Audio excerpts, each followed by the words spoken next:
आज हम class 10th Hindi का सबसे बेहतरीन चैप्टर बड़े भाई साहब को समझने वाले हैं। इस वीडियो को पूरा देख लो, पूरी कहानी दिमाग में छप जाएगी और रटने की बिल्कुल जरूरत नहीं पड़ेगी। भाई साहब का अनोखा एजुकेशन मॉडल।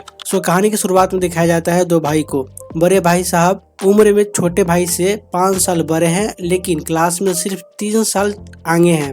उनका मानना है कि आलीशान महल बनाने के लिए शिक्षा की बुनियादी नींव बहुत मजबूत होनी चाहिए। इसीलिए वह एक क्लास में 2-2 या 3-3 साल लगा देते थे। वह हरदम किताब खोले बैठे रहते और जब दिमाग थक जाता तो कॉपी के किनारे पर बिल्ली, कुत्तों और चिड़ियों की तस्वीरें या एक ही शब्द को बार बार लिखते थे। छोटे भाई का खेलकूद और टाइम टेबल। वहीं पे दूसरी तरफ छोटे भाई का मन पढ़ाई में बिल्कुल नहीं लगता था। मौका मिलते ही वह मैदान में भाग जाते, लेकिन जैसे ही वह कमरे में वापस आते, भाई साहब का कड़क रूप देखकर उनके प्राण सूख जाते थे। भाई साहब की जोरदार डांट और उपदेश सुनकर छोटा भाई रोने लगता था और फिर जोश में आकर पढ़ाई का एक बहुत ही कड़ा टाइम टेबल बना डालता था। सुबह 6 बजे से लेकर रात तक हर सब्जेक्ट का समय बिल्कुल फिक्स्ड रहता था। लेकिन टाइम टेबल बनाना आसान है, पर उसे फॉलो करना बहुत मुश्किल।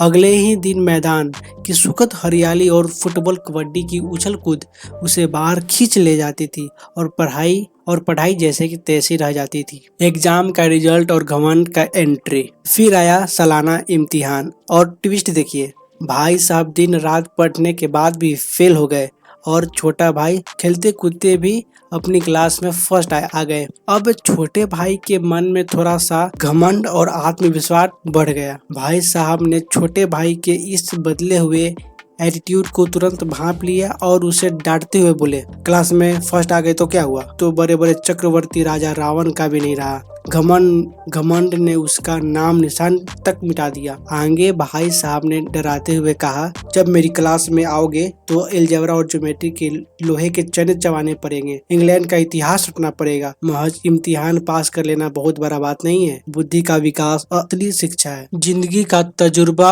और किताबी ज्ञान। अगले साल फिर फाइनल एग्जाम हुआ और इतिहास ने खुद को दोहराया। भाई साहब फिर से फेल हुए और छोटे भाई साहब पास। इस बार भाई साहब बहुत नरम पड़ गए और उन्होंने भाई को जिंदगी की सबसे बड़ी सीख दी कि समझ किताब पढ़ने से नहीं, दुनिया देखने से आती है। भाई साहब ने उदाहरण दिया, हमारे दादा दादी भले ही पढ़े लिखे न हो, लेकिन उन्हें दुनिया का हमसे कहीं ज्यादा तजुर्बा है। अगर आज मैं बीमार पड़ जाऊं तो तुम घबरा जाओगे, लेकिन दादा बिना बदहवास हुए महज पहचान कर इलाज कर लेंगे। उन्होंने आगे कहा, दादा ने कम पैसों में भी पूरे परिवार को हमेशा इज्जत और नेकनामी के साथ पाला है। इसीलिए यह घमंड दिल से निकाल दो। मैं बड़ा होने के नाते तुम्हें कभी गलत रास्ते पर चलने नहीं दूंगा। यह सुनते ही छोटे भाई का सिर श्रद्धा से झुक गया। तभी अचानक ऊपर से एक कटी हुई पतंग गुजरी। भाई साहब लंबे थे ही उन्होंने उछलकर उसकी डोर पकड़ ली और बेतहास हॉस्टल